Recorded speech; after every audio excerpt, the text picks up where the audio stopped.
सारस्वताय मृत्यवे ब्रह्मविद्याचार्याय नचिकेतसे च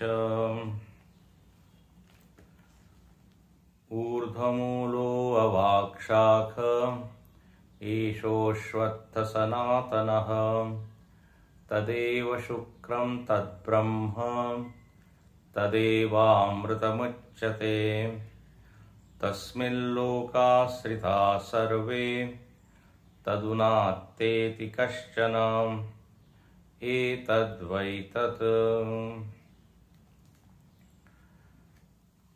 हम लोगों ने संसार वृक्ष का विस्तार से वर्णन सुना। श्रीमद् भगवद गीता के 15वें अध्याय में भी इसका वर्णन भगवान कृष्ण अपने मुख से करते हैं। यस्तम वेद स वेदवित्। वृक्ष का वर्णन करने के बाद भगवान बोलते हैं कि जो इसको जानता है वो वेद को जानता है। ऊर्ध्वमूलमधशाखम अश्वत्थम प्राहुरव्ययम छंदांसि यस्य पर्णानि यस्तम वेद स वेदवित्। जिसने इस वृक्ष को मूल सहित जाना, ध्यान रखना, समूल जाना। वृक्ष को पूरी तरह हमने जाना ये तभी कह सकते हैं जब उसके मूल पर हमने बहुत ज्यादा ध्यान दिया हो। नहीं तो प्रायः लोग संसार के बड़े अच्छे ज्ञाता होते हैं, एक्सपर्ट होते हैं। संसार के विषयों पर उन्होंने मानो कि पीएचडी की हुई है,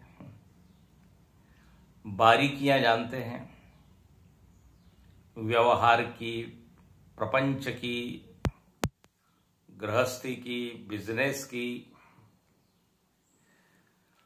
कुछ लोग प्रकृति को अच्छी तरह जानते हैं।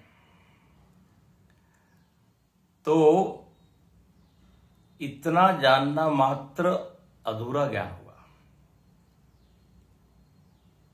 कार्य को जाना और कारण को जाना ही नहीं। तो बोले आपने एक ही पक्ष को जाना। इसलिए श्रुति प्रारंभ ही करती है ऊर्ध्वमूलम। बोले जो इस सृष्टि का कारण है वो सबसे ऊंची वस्तु है, और जो उसको जानता है बोले वही अमर होता है। तदेवा अमृतम उच्यते। कल हमने देखा तद ब्रह्म। केवल दुनिया को जाना और ब्रह्म को न जाना तो बोले तब तो आपका जीवन व्यर्थ हो गया। अमृतत्व का जो हेतु है वो संसार का ज्ञान नहीं बल्कि उसके मूल का ज्ञान है। इसलिए भाष्यकार प्रारंभ में ही बोल देते हैं कि मूल का अवधारण करने के लिए ये संसार वृक्ष का वर्णन है। अच्छा, अब इस संसार वृक्ष को हमने देखा तो इसमें आपको 3 जड़ें दिखती हैं, 3 मूल दिखते हैं। जो मुख्य जड़ है वो तो है परब्रह्म। फिर जड़ के कारण देखिए पेड़ दृढ़ होता है, पक्का हो जाता है। तो ऐसे ये संसार वृक्ष गुणों के कारण, त्रिगुणों के कारण दृढ़ हो जाता है। उसमें हम अटक जाते हैं। तो दूसरा मूल हुआ गुण। तीसरा है कर्म। इसलिए कहते हैं कर्मानुबंधीनि मनुष्य लोके। उनको कहते हैं अवांतर मूल। एक तो है मुख्य मूल और यह अवांतर मूल।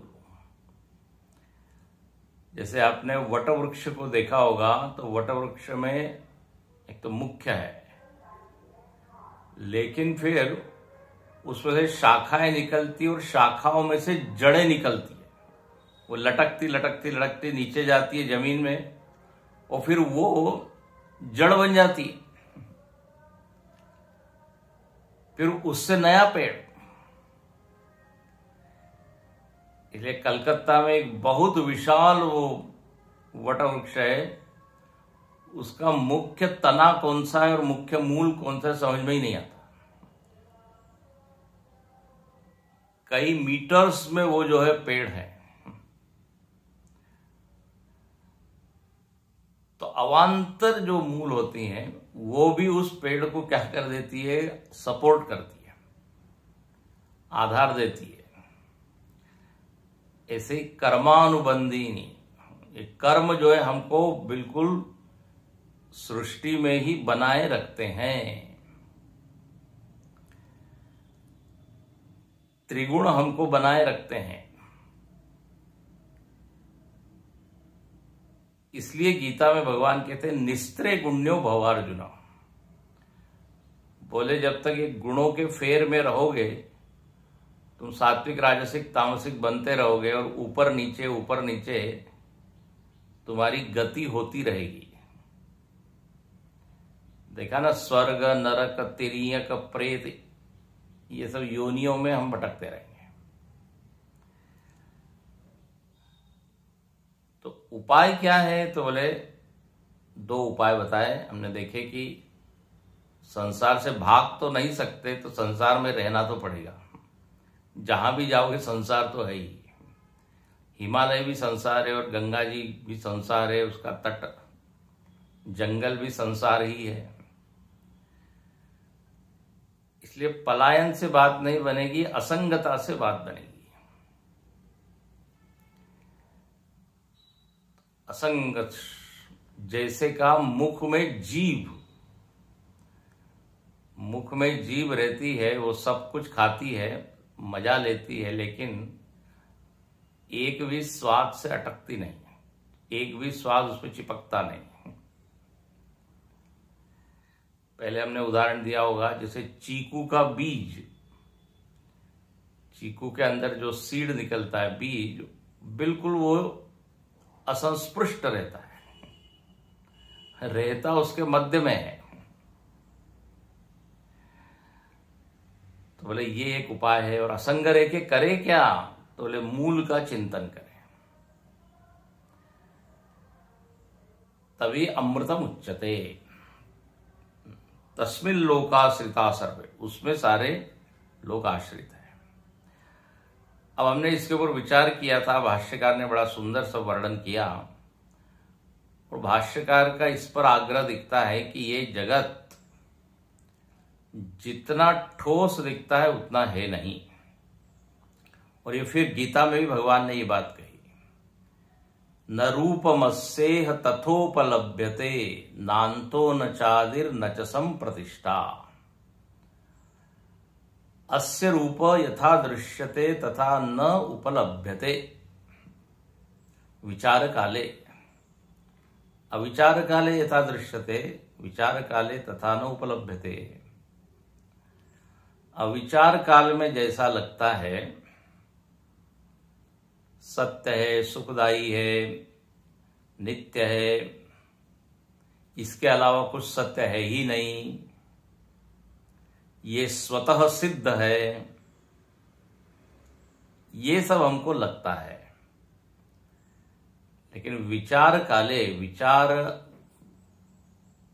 विचारानंतरम, विचार के पश्चात न उपलभ्यते। इसलिए फिर भाष्यकार कहते हैं ये माया है, इसीलिए कहते हैं ये मरीचि उदक समान है, अध्यास है। लेकिन एक बात यहां जरूर दिखती है कि अध्यस्त जगत में भी क्रम दिखता है, बहुत दूर तक क्रम दिखता है, कार्य कारण भाव दिखता है। यदि आपने कोई पेड़ का बीज लगाया तो बीज वो फूलेगा, फिर अंकुरित होगा, फिर उसमें विशिष्ट प्रकार की पत्ती आएगी, फूल आएंगे, फल लगेगा, तो क्रम तो है ना। बोए पेड़ बबूल का, और हम चाहें कि उसमें से आम निकले, वो नहीं होगा। क्रम है, नियम है। यहां पर इस क्रम को देख के ही तो लोग ये अनुमान नहीं कर पाते कि ये मिथ्या है। बोले इतना व्यवस्थित यहां क्रम दिख रहा है, आप कैसे कह रहे हो कि ये प्रतीति है?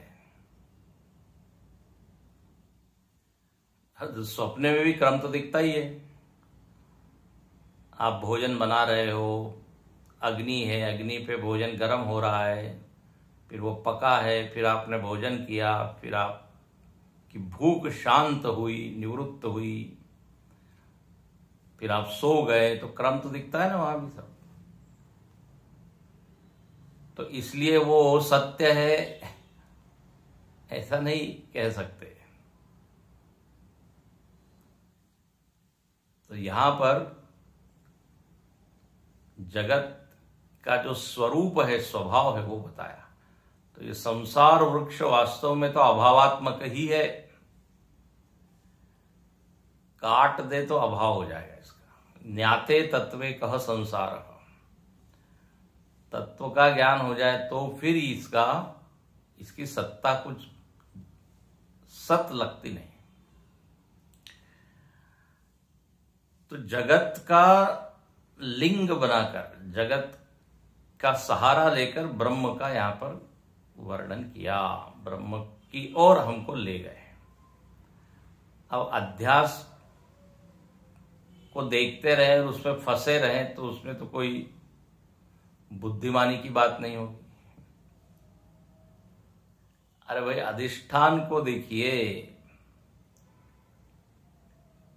विद्वान या होशियार बुद्धिमान उसी को कहेंगे।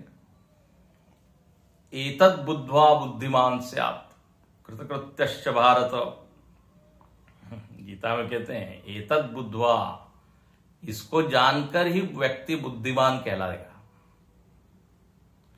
और तभी उसके जीवन में कृतकृत्यता आएगी, धन्यता। हमने देखा ना, कदली स्तंभवत निस्सार। लेकिन वेदांत वाक्य के द्वारा निर्धारित जो तत्व है, बोले उसको जान ले तो बस। अब कहते हैं उसी ब्रह्म का वर्णन फिर से करते हैं, लेकिन एक नया पॉइंट, एक नया एंगल, एक नया दृष्टिकोण। क्या कहते हैं? यदिदं किंच जगत् सर्वं प्राणयेजति निःसृतं महद्भयं वज्रमुद्यतं य एतद्विदुरमृतास्ते भवन्ति। यदिदं किंच जगत् सर्वं प्राणयेजति निःसृतं महद्भयं वज्रमुद्यतं य एतद्विदुरमृतास्ते भवन्ति। यहां पर कहते हैं कि अमृते अमृताः भवन्ति, बोले वो लोग अमृत हो जाते हैं, अमर हो जाते हैं। कौन लोग? तो बोले जो लोग इस ब्रह्म को जानते हैं। अच्छा, और ब्रह्म क्या स्वरूप है? ब्रह्म मतलब क्या? तो बोले जो बड़ा भयानक है, जो बड़ा डरावना है, ऐसा है। देखो नया एंगल,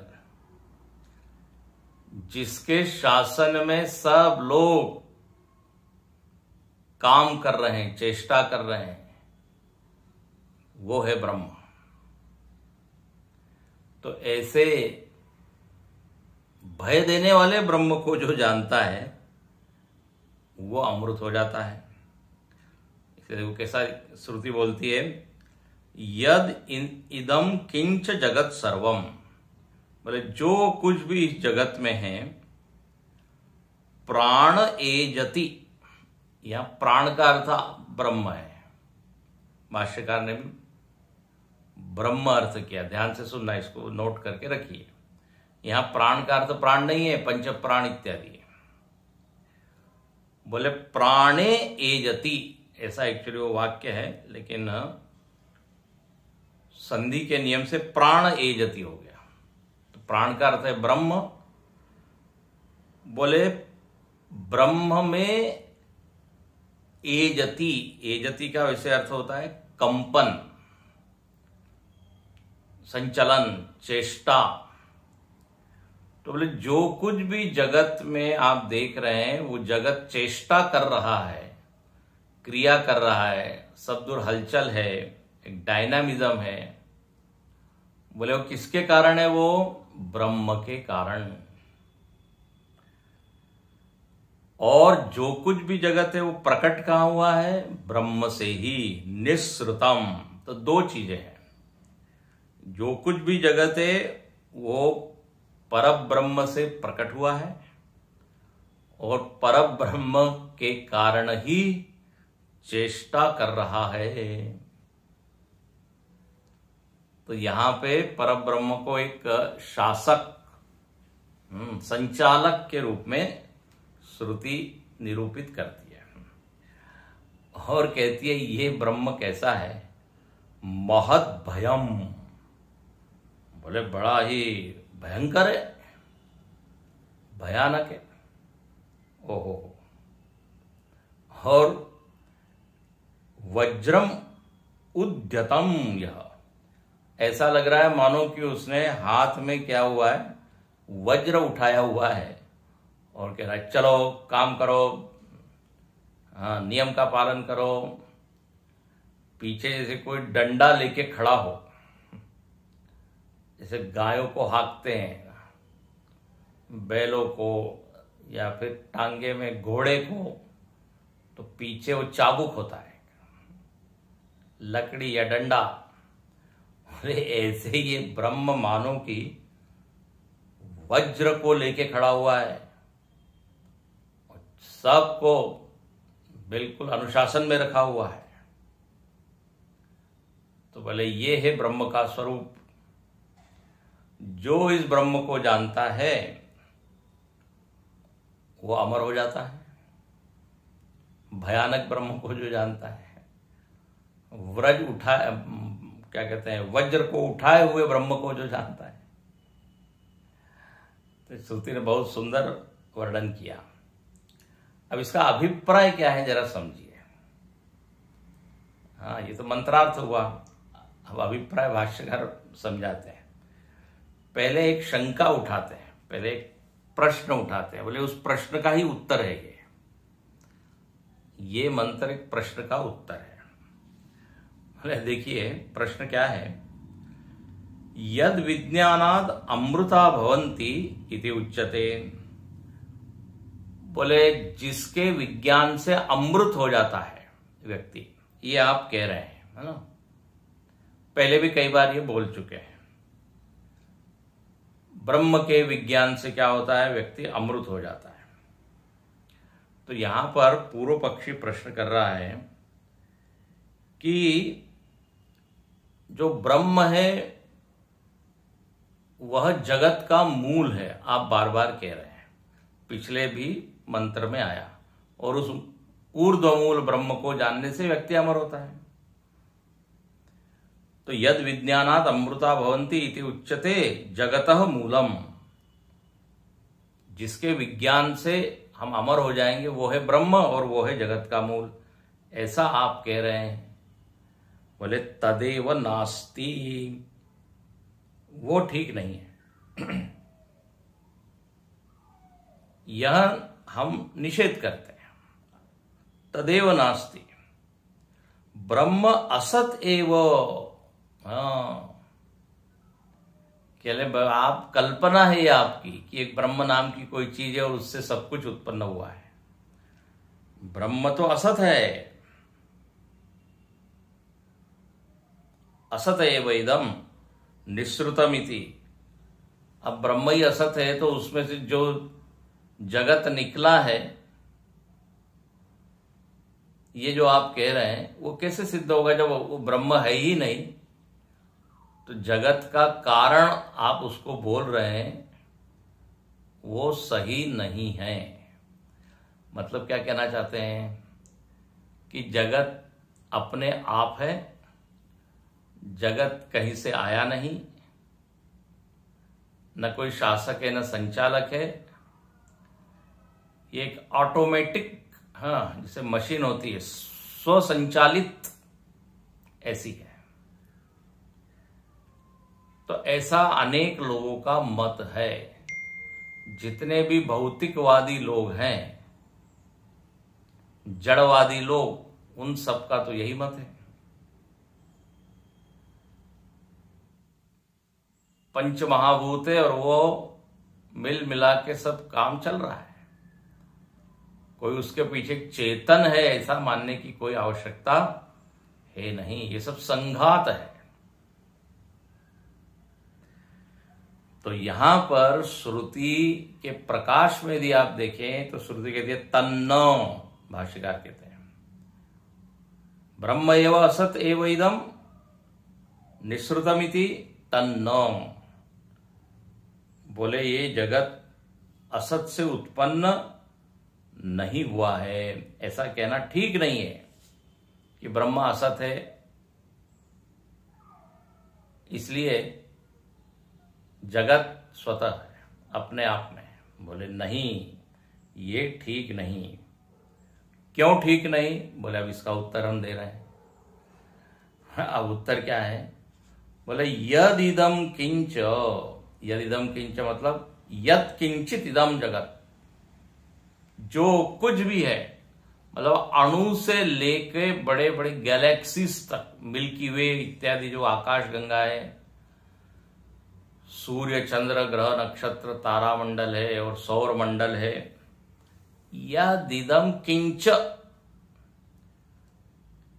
एक अणु से लेके ब्रह्मांड तक, बोले सब के सब प्राणे एजति। तो देखो प्राण का अर्थ क्या किया? प्राणे, प्राण में, और प्राणे मतलब परस्मिन ब्रह्मणि, सप्तमी विभक्ति, पर ब्रह्म में, पर ब्रह्म होने पर, सती सप्तमी है, परस्मिन ब्रह्मणे सती, इसका संस्कृत में इसको बोलते हैं सती सप्तमी, ऐसा होने पर। तो जगत के आधार में पर ब्रह्म होने पर ही ये जगत क्या करता है? बढ़िया से काम करता है। परस्मिन ब्रह्मणि सति एजति, एजति मतलब कंपते, और कंपते का मतलब क्या होता है? नियमेन चेष्टते, यह अर्थ है। नियम से काम कर रहा है ये पूरा जगत, उसके पीछे ब्रह्म है। अच्छा, ये जगत आया कहां से? तत एव निःसृतम निर्गतम।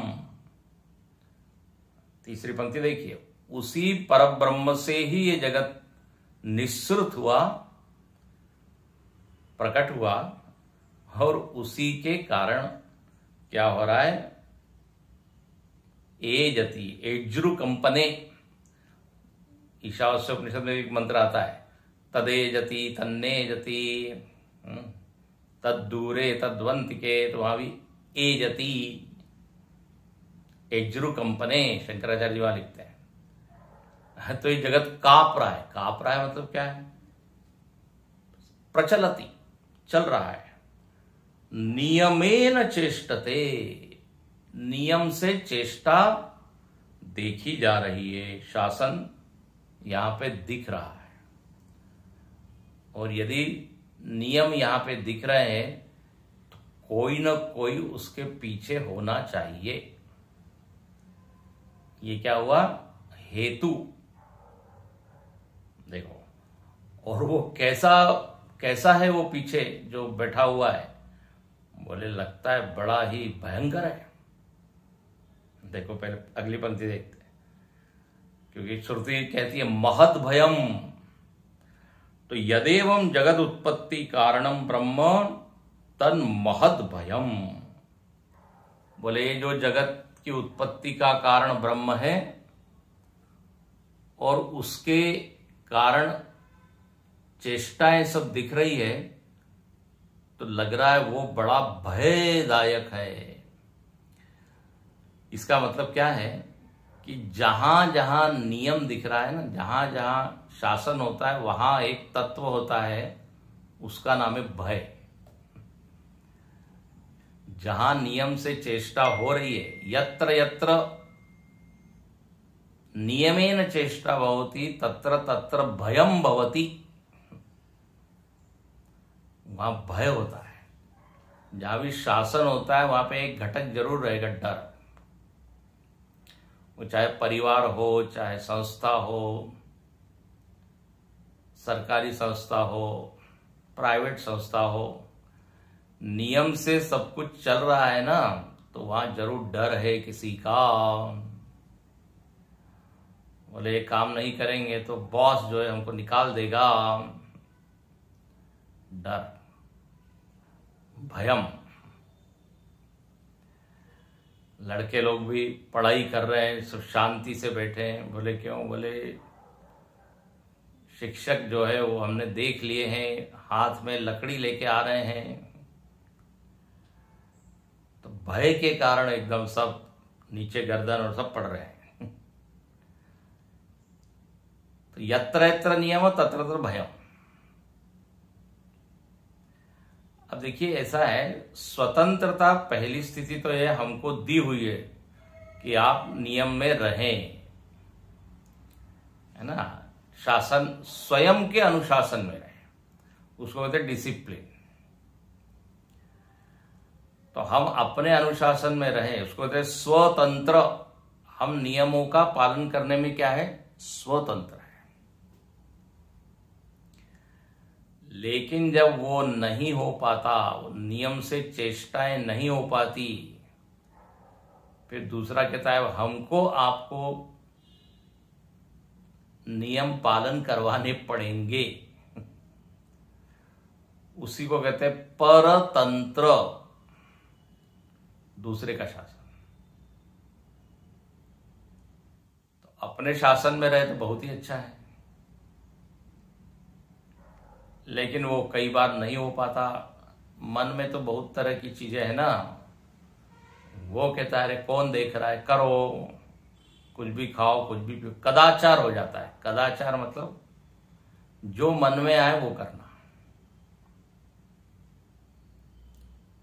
तो थोड़ी देर तक तो हम कर जाते हैं, लेकिन उससे जो अनिष्ट में होता है ना, जो दुष्परिणाम मिलते हैं, तब फिर हमारी बुद्धि ठिकाने आती है। बोले हमने गड़बड़ किया। फिर दूसरा कोई आता है, वो कहता है हमको आपके सिर पर बैठना पड़ेगा, उसके बिना आप मानोगे नहीं। अब सड़क पे आप ठीक ठाक यदि चल रहे हैं तो कोई पुलिस की जरूरत नहीं है,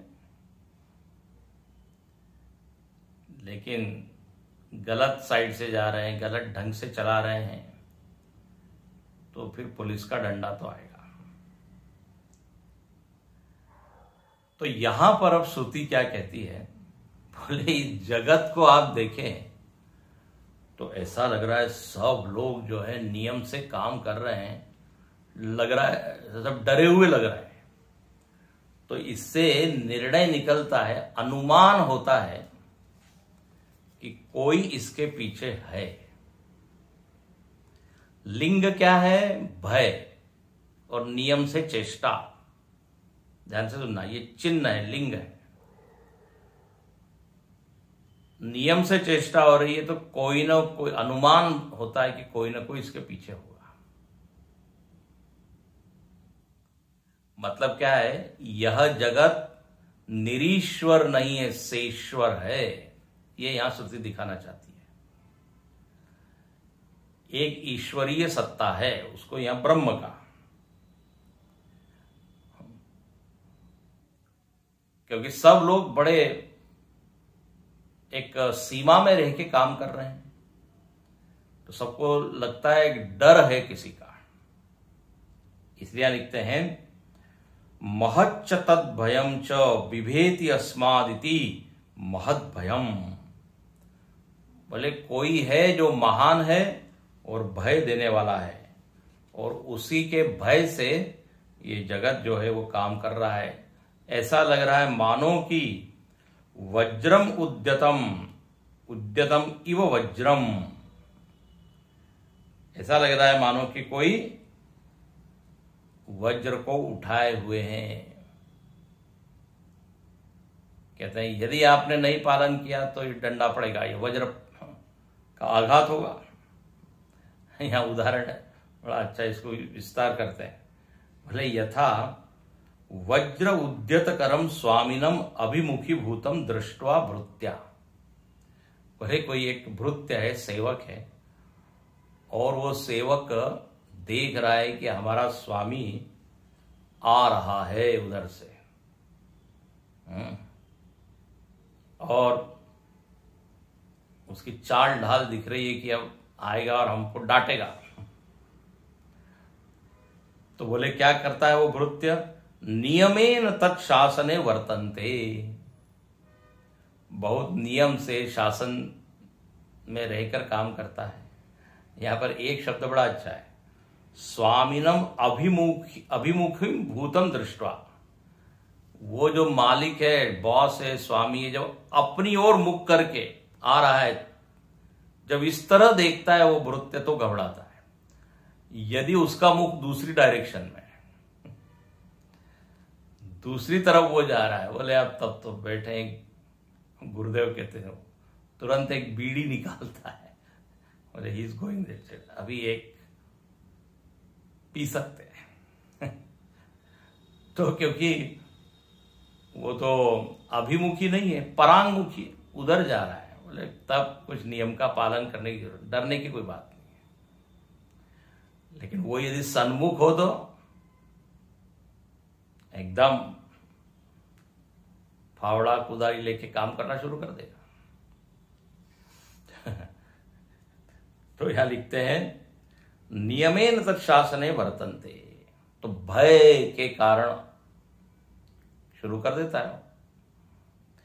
बोले ऐसे ही तथा इदम चंद्र आदित्य ग्रह नक्षत्र तारकादि लक्षणम जगत, बोले इसी तरह ये जगत, इन सारे लक्षणों वाला जगत, जहां चंद्र भी है, तारे भी है, सूर्य भी है, ग्रह भी है, नक्षत्र भी है, ये बड़ी बड़ी चीजों का नाम लिया, और बड़ी बड़ी चीजों का नाम लेके ये बता रहे हैं कि इनमें एक शासन दिखता है। सूर्य बिल्कुल नियम से उदित हो रहा है, चंद्र को भी जितना चमकना है उतना ही चमकता है, ग्रह नक्षत्र तारक सब मर्यादा पुनितुमरी कीन्ही, समुद्र कहता है भगवान से, भगवान कहते हैं हमको रास्ता दो, बोले आपने तो नियम बनाया है कि हम किसी को रास्ता नहीं दे सकते, पानी पानी पानी ही होना चाहिए। समुद्र मतलब क्या, पानी पानी पानी, ये आपने ही बनाया है नियम, और आप ही कह रहे हैं। तो भगवान ने बड़ा अच्छा कहा, बोले मैंने बनाया है तो मैं तोड़ भी सकता हूं, सामान्य जीव नहीं तोड़ सकता। उसमें अमेंडमेंट होता है कि नहीं, नियम में परिवर्तन, बदलाव हो सकता है। तो मैं समष्टि को संभालने के लिए ही ये आपसे निवेदन कर रहा हूं, क्योंकि उधर जाना है, रावण को मारना है। तो क्या पॉइंट वहां ये है कि वो समुद्र का एक स्वभाव नियत किया हुआ है।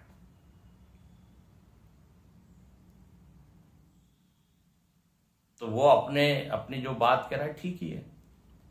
तो यहां पर लिखते हैं चंद्र ग्रह इत्यादि ये सब काम कर रहे हैं। इससे क्या सिद्ध होता है, सेश्वरम नियमेनो, सेश्वरम ये निश्चित ही एक ईश्वर पीछे होना चाहिए। ईश्वर का अर्थ होता है शासक, ईश धातु से बनता है, ईशन करता है जो। तो सेश्वरम नियमेन क्षणमपि अविश्रांतम वर्तते इति उक्तम भवति। भले ये सूर्य चंद्र एक क्षण का विश्राम किए बिना भी ऐसे 24 घंटे 24/7 यदि इतना यदि नियमों का पालन कर रहे हैं तो भाई नियामक तो होना ही चाहिए। ये सहज अनुमान होता है। अच्छा, और थोड़ा और बढ़िया से बताते हैं। बोले हाँ जरूर कोई होगा, एक परोक्ष कोई दूर ईश्वर बैठा होगा, वो कर रहा होगा, ये अनुमान होता है। लेकिन यह भाष्यकार अंतिम पंक्ति में कहते हैं ये अनुमान अधूरा है। कोई है, कहीं है, ठीक है, यह अनुमान बिल्कुल सही है। लेकिन एक बात याद रखना, अनुमान में हमेशा जो अनुमित वस्तु होती है उसका पूरा ज्ञान नहीं होता।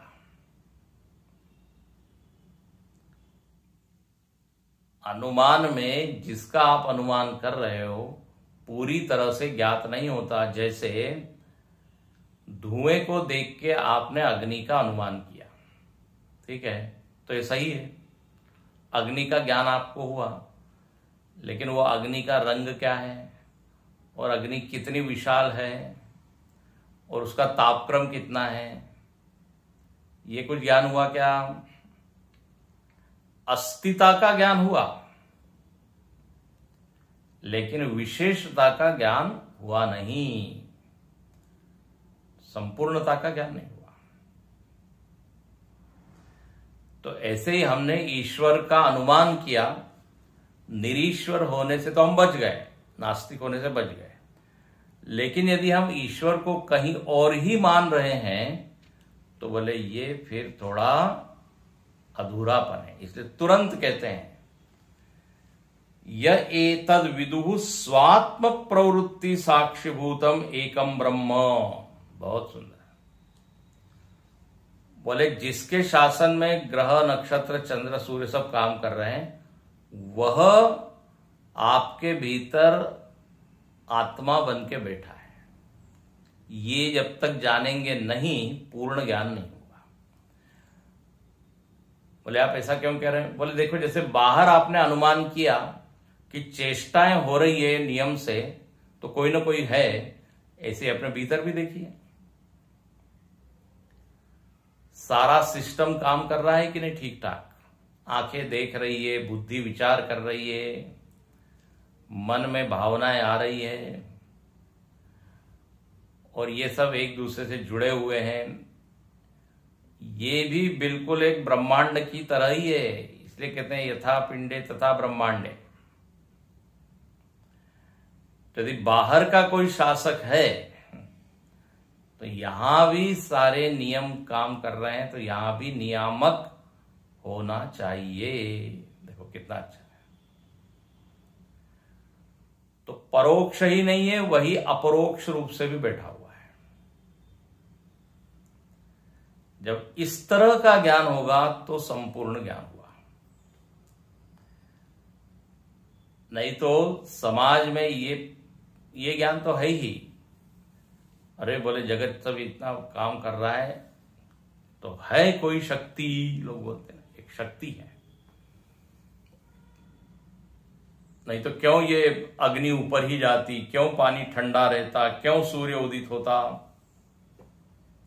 तो बोले बिल्कुल सही है। तो बाहर है, फिर अपने ही अंतरंग में भी आप देखिए कोई है जो वृत्तियों को देख रहा है, इंद्रियों को संचालित कर रहा है। तो जो इस तरह जानता है स्वात्म प्रवृत्ति साक्षीभूतम, अपनी जितनी प्रवृत्तियां हो रही है उसका भी वो साक्षी है। वो वही है जो जिसके भय से सब चल रहा है। श्रुति बार बार हमको याद दिलाती है कि वो आपसे दूर नहीं है। जितने भी पीछे मंत्र है आप देखिए, एको वशी सर्वभूतांतरात्मा, वहां 3 बार आया है सर्वभूतांतरात्मा। जिसके वश में पूरा जगत है वही भूतांतरात्मा है। अच्छा, तो वह ब्रह्म है। और अमृता अमरण धर्मा ते भवंती य एतद विदुः। ये तद्विप पहले आएगा। जो इस तरह से इस ब्रह्म को जानता है आत्मरूपेण, और इस तरह जानता है कि वो संचालक है, बोले वो व्यक्ति, वो साधक सिद्ध हो जाता है और अमर हो जाता है। अच्छा, अब श्रुति को मजा आ रहा है। श्रुति कहने लगी थोड़ा और आपको बताते हैं। कथम तद भयात जगत वर्तते इत्याह, कैसे ये जगत भयान्वित है, भय से काम कर रहा है। सुनिए कौन कौन सी चीजें भयभीत है। अब यहां नाम लेके बोलते हैं। भयादस्याग्निस्तपति, भयात् तपति सूर्यः, भयादिन्द्रश्च वायुश्च, मृत्युर्धावति पंचमः। अगला भी पढ़े। इह चेदशक बोध्युम प्राक् शरीरस्य विंस्रतः, ततः सर्गेषु लोकेषु शरीरत्वाय कल्पते। बोले कौन कौन सी चीजें उससे, उसके डर से काम कर रही है। बड़ी बड़ी चीजों के नाम लिए। भयात, अस्य भयात, अस्य ब्रह्मण, इस ब्रह्म के भय से अग्नि तपता है। अग्नि तपता है मतलब जल रहा है। अग्नि कभी ठंडी नहीं होती। हाँ, वो गरम तो गरम, उसका स्वभाव बनाया हुआ है। तो अग्नि तपति, भयात् तपति सूर्य, सूर्य भी तप रहा है। कभी कोई कहता है कि सूर्य में अंधेरा है, सूर्य में गर्मी नहीं है। सूर्य इज इक्वल टू प्रकाश, उष्णता। अरे बोले यदि मैं तपूंग, मैं यदि प्रकाश नहीं दूंगा तो फिर हाँ ऊपर से डंडा पड़ेगा। तो वो मानो कि एक नियम का पालन कर रहा है। उसको बताया है कि आपको उदित होना ही है, अस्त होना ही है, इतनी देर तपना है। तो लगता है कोई है। भयात् तपति सूर्य, भयात् इंद्रश्च, ये इंद्रदेव, ये भी महाराज काम कर रहे हैं। ये अपने पुराणों में और अन्य ग्रंथों में इंद्र को वर्षा का देवता कहा है ना। जब खूब पानी बरसता है तो बोलते हैं अरे इंद्रदेव खुश हो गए हैं, इंद्रदेव नाराज हो गए हैं। गोवर्धन लीला में भी आप देखते हैं जब इंद्र नाराज हुआ तो जो उसने बारिश शुरू की 7 दिन तक। इंद्र का एक नाम ही है मघवान। तो वो इंद्र को एक काम दिया हुआ है, या हस्तयोर इंद्र ऐसा भी कहा है, हाथ के देवता है इंद्र। तो बोले ये अपना अपना काम कर रहे हैं। वायु को काम दिया है आपको एक जगह रुकना नहीं है। चरे वेती, चलते रहो। तो वायु भी जो है चलती रहती है। और 5वीं चीज है ना, अग्नि, सूर्य, इंद्र, वायु, मृत्युर्धावति पंचमः। दुनिया में एक 5वीं चीज है जिससे सब लोग डरते हैं, लेकिन मजेदार बात है वो भी डर रहा है। और वो कौन है? ये स्वयं यमराज ही बोल रहे बताइए अपने बारे में। मृत्युर्धावति पंचमः, 5वीं चीज मृत्यु। ये मृत्यु चलता नहीं, धीरे धीरे आते हैं, कल आएंगे। धावती ऐसी उसकी क्या कहते हैं ड्यूटी लगी हुई है मृत्यु की, यहां से वहां से वहां भाग रहा है। ये मृत्यु मतलब सफाई कर्मचारी है, सृष्टि के सभी लोगों की सफाई कर रहा है। यही काम दिया हुआ है उसको। यदि मनुष्य मरे ही नहीं 300 साल 400 साल तो क्या पृथ्वी की हालत होगी। आगे वाले जीव कहते हैं अब खाली करो, अब हमको भी दुनिया का आनंद लेने दो। छोड़ते ही नहीं है तो कब्जा कर लिया। सस्यमिव मर्त्य पच्यते, सस्यमिव आ जायते, फसल की तरह ये कटती जाती है। कौन है जो इनको भगा रहा है, सफाई कर रहा है? बोले यमराज। तो इस तरह ये पांचों है। अब ये अपना अपना काम नियम से कर रहे हैं। तो यार श्रुति यहां कहती है कि ईश्वर नाम की एक शक्ति है।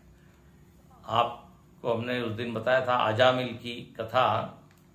अजामिल को लेने जब विष्णु दूत आए तो यमदूत देख के आश्चर्यचकित हो गए। बोले आप लोग कौन है?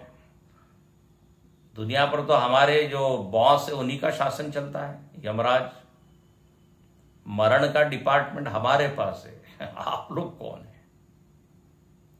यमदूत जाके पूछते हैं यमराज से। तब यमराज कहता है नहीं, मेरे ऊपर भी एक है। मैं तो केवल एक डिपार्टमेंट का क्या हूं? शासक हूं, स्वामी हूं। एक विभाग, वो परमेश्वर है। तो यहां पे स्पष्ट श्रुति कहती है। इसलिए यहां भाष्यकार छोटा सा भाष्य लिखते हैं, ज्यादा बड़ा नहीं। भयात भीत्या अस्यो, भीति अस्य, इसके डर से। किसके डर से? भाई अस्य, अस्य है श्रुति का शब्द, परमेश्वरस्य। अस्य का अर्थ क्या है? परमेश्वरस्य। अग्निस्तपति, अग्नि तपती है। भयात तपति सूर्य, भयात इंद्रश्च वायुश्च मृत्युर्धावती पंचम। और अगली पंक्ति लिखते हैं, नहि ईश्वराणाम लोकपालानाम समर्थानाम सताम नियंता चेत वज्र उद्यत करवन न स्यात् स्वामी भय भीति नाम इव भृत्यानाम नियता प्रवृत्ति रूपपद्यते। बोले ये जब बड़े बड़े लोग हैं, लोकपाल हैं, इस पूरी समष्टि का पालन करने वाले हैं ये पांचों के पांचों, और ये बड़े समर्थ है। ध्यान से सुनना, ये भी अपने आप में मिनी ईश्वर है। अग्नि, सूर्य, एक दिन यदि हड़ताल कर दें तो देखो सृष्टि के हाल क्या हो जाएंगे। तो ये भी संचालकत्व इनमें भी है।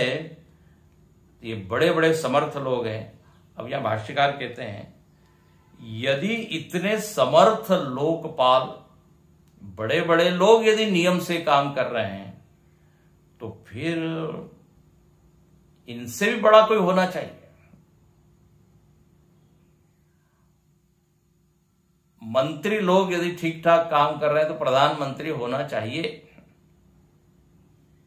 मंत्रियों में खूब पावर होती है।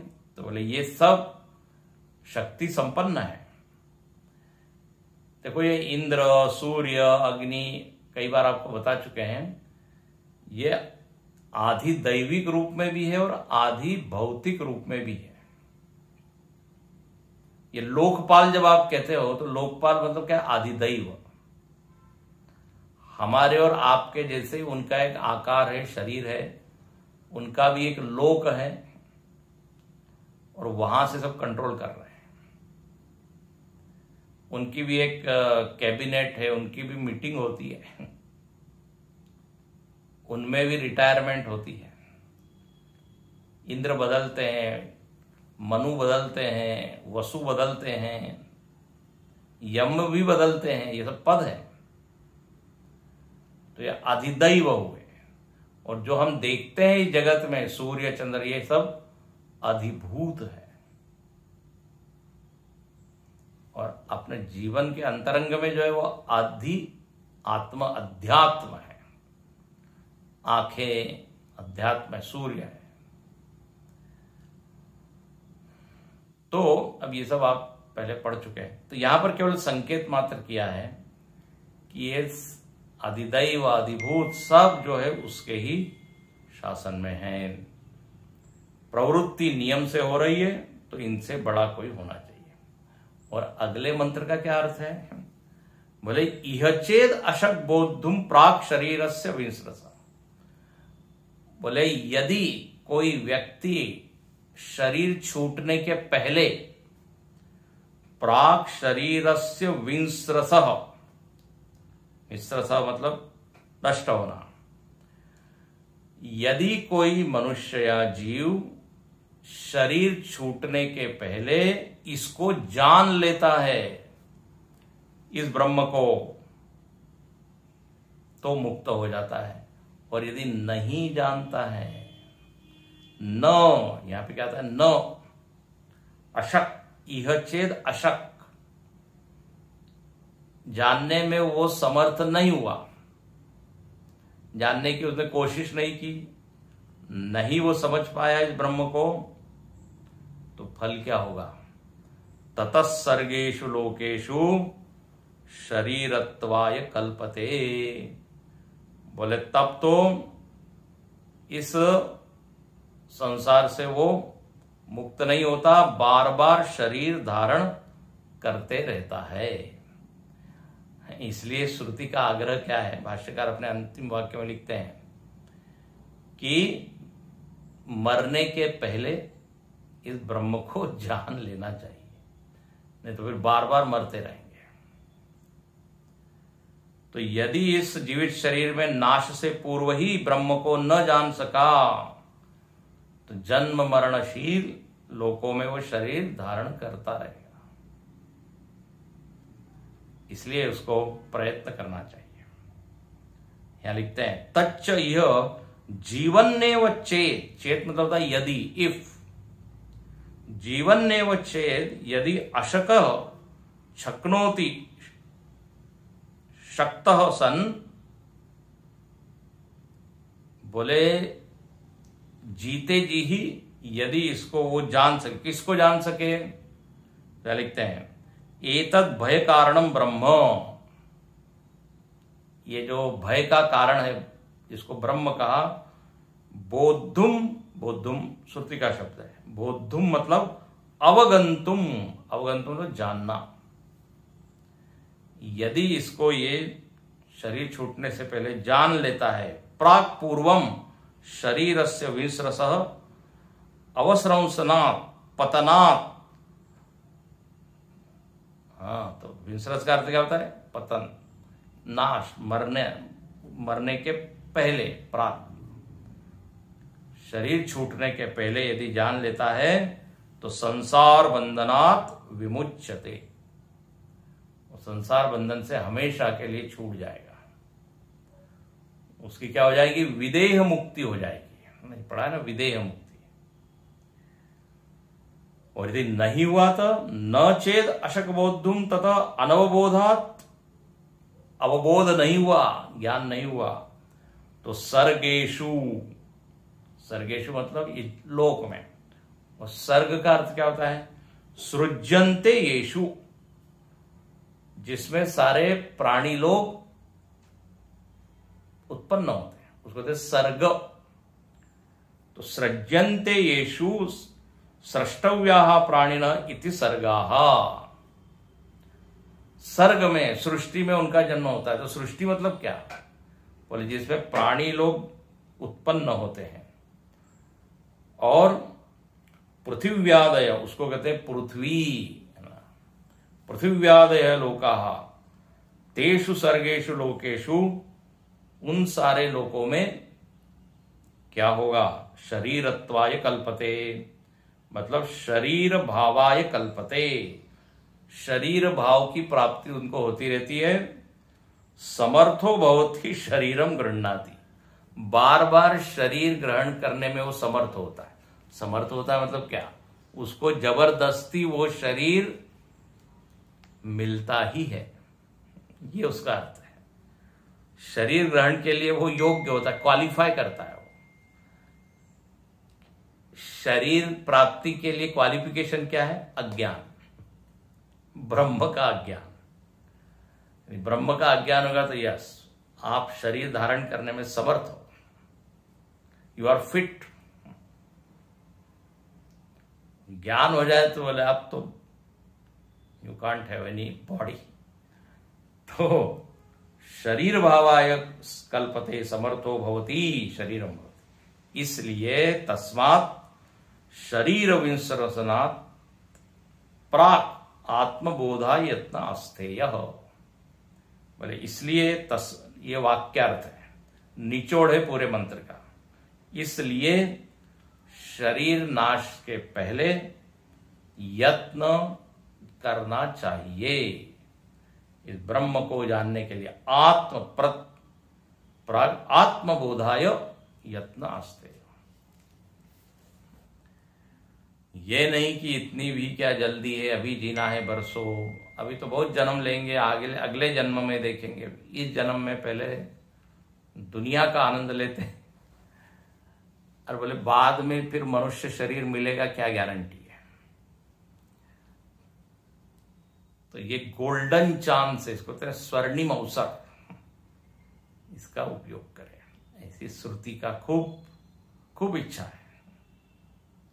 जैसे माता पिता की इच्छा खूब होती है कि बच्चे अच्छा पढ़े, अच्छा बने, बार बार कहते रहते हैं। ऐसे श्रुति मातृवत कहते हैं अभी मौका है, प्राप्त करें। इस तरह बड़े प्यारे प्यारे मंत्र है, सुंदर मंत्र है।